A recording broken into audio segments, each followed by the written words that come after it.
Dave. Hi. What's that? It looks familiar.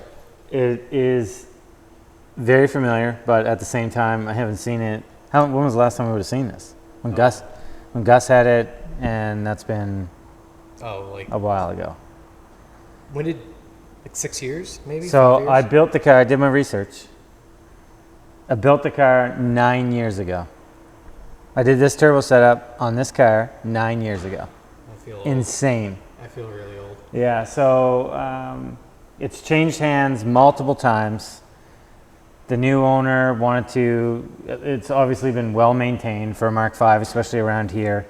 And the new owner wanted to bring it in. Hasn't been on the dyno in a long time. Wanted to see if we can try to make any more horsepower and clean things up. Since we've had the car, we found a few problems with it. He had said it was only making like 13, 14 pounds of boost, and definitely the car was not making. This car made 340 wheel horsepower before on R91. It definitely didn't make 340 wheel horsepower on only 13, 14 pounds of boost. So the first thing we did was find some boost leaks. There's a few lines. I don't know if I may have filmed that with the GoPro. You can add that in if I did. The car made 350 horsepower before, obviously, as I mentioned, years ago. And when he brought it here today, he's a few hour drive away. He said it was only making like 13 pounds of boost. And the best part is, he thinks it's fast at 13 pounds of boost, but there's a boost leak because the line wasn't connected. Not a boost leak, sorry, the boost controller wouldn't be working because the line wasn't connected. So we found that problem and a couple other little things Ben had found that we're gonna tidy up before we get it on the dyno. So originally I was gonna do a smoke test on it, but now that we know that there was an actual issue with the boost controller, we're just gonna fix that and get to it. So we're gonna start doing some runs on it. I suspect that at that kind of boost level, it's probably only making like 240-ish horsepower, maybe 250. But, which is kind of funny because the owner currently thinks it's fast like that. So he's in for a real treat if we can get things back to where they used to be. Yeah. The car has a CTS turbo kit. I'm going by memory here, but I did do a little bit of digging on it just to kind of spark my memory. It has a GT3071. It would be just a standard GT3071. Would you have any old photos of this? Like during the We did a photo shoot of it. No, but like, I'll put those in, but during the build, you got any? The forum, it's showing none of the pictures are working, so right. I don't think I have any. I'll throw some photos of the photo shoots. Yeah, I wonder if I even have video back then because we photoed it at Dalhousie. Well, we photoed it all over Halifax. Yeah, I guess, but so Clayton will add some, what's the word I'm looking for? Like retro, what are the words in the past?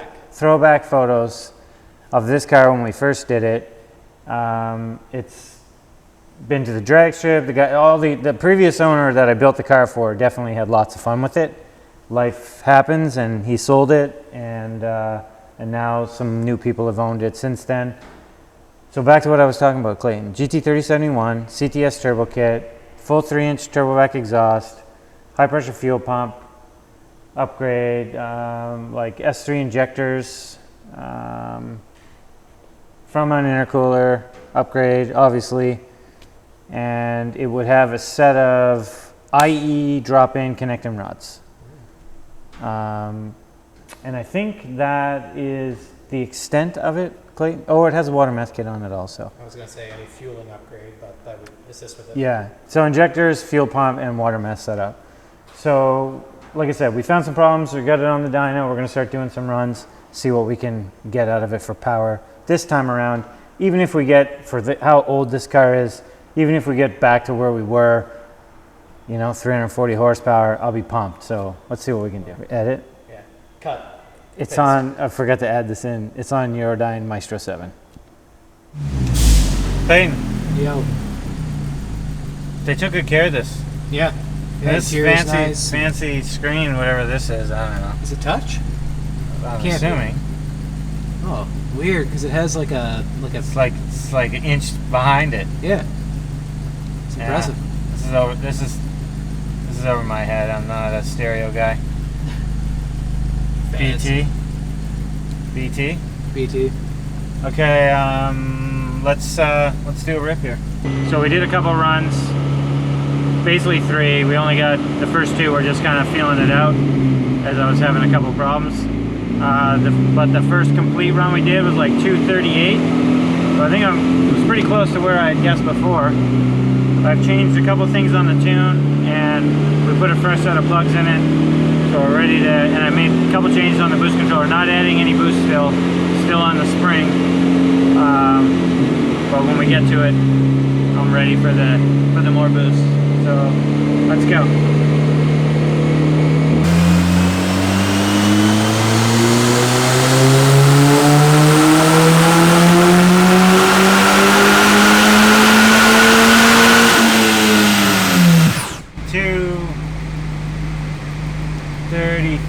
That one, there's a little more knock in there.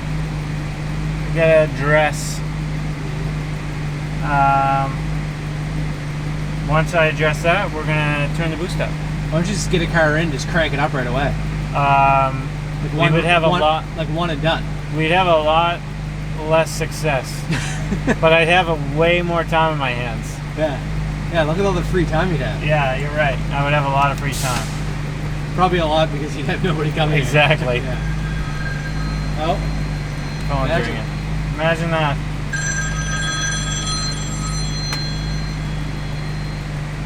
The funny part is people are like, oh, the phone's ringing, that's good, it's business, but we're always filming these after hours. Yeah, this is 7:30 at night. Yeah. So, all right.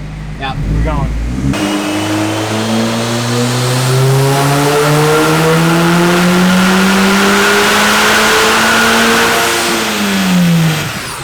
That one had more boost in it, Clayton. I could tell. Did you hear it? Yeah, it was awesome. Yeah, it did 301 that time, 267. Yeah. Sounds a little more exciting. Yeah, and the graph actually looked pretty good, or the map.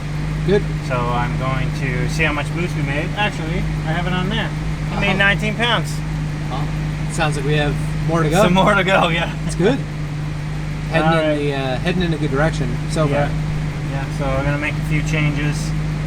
Look at the log. Yeah. Repeat. Rinse. Repeat. Yeah. Clayton? Yep. See if we can make some more power.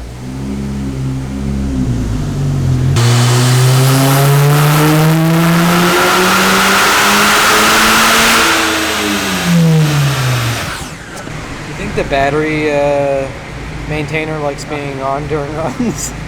That was not supposed to be on during the run. I'll unplug it. It's a little hard on it, I'd imagine. So it did 325, 295 torque. It looked good. Yeah. 20. The peak is 24, but it looks like most of it was around 23 or so. So a couple things to look at here, and might try again.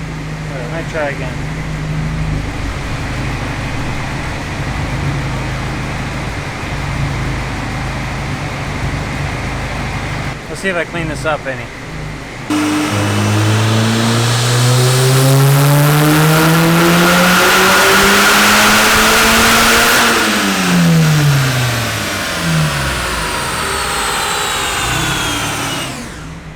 $337, $299. Close. I mean, it did gain some more power, and I fixed one spot in the graph. Actually, it did clean up. I was just hoping for just a couple more horsepower, though. Looks way better. Yeah.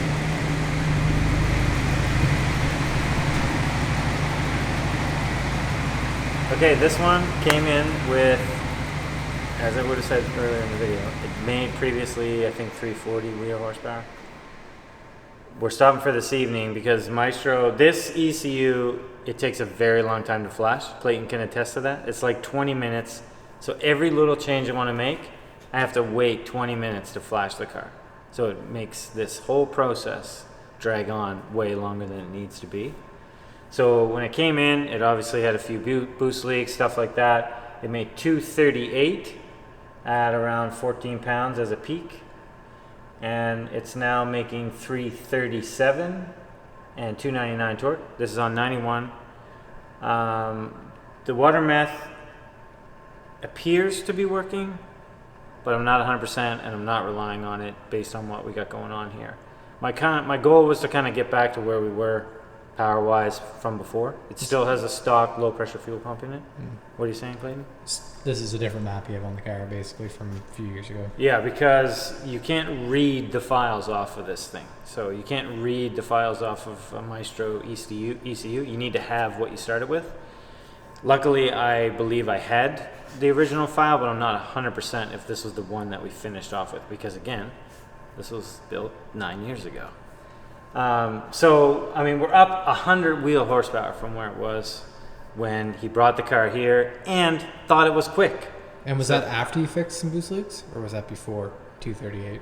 Well, it was after we fixed the boost leaks. Yeah, so but, it was probably even less than that. No, so in the defense of that, and this is kind of how I'm comparing it, he said it made around 14 pounds on the highway, like coming here. And spring is around 14 pounds. Oh, okay, so it wasn't... So it could have been very lethargic before with the boost leaks, blah, blah, blah, but it could have just been running spring, I don't know, because there was a few issues we found. But based on what he was making for boost, that's what it makes, 238 on 14 pounds of boost. It's pretty cool to see this. Definitely. Like, this car resides like, 3 hours away from us? Yeah.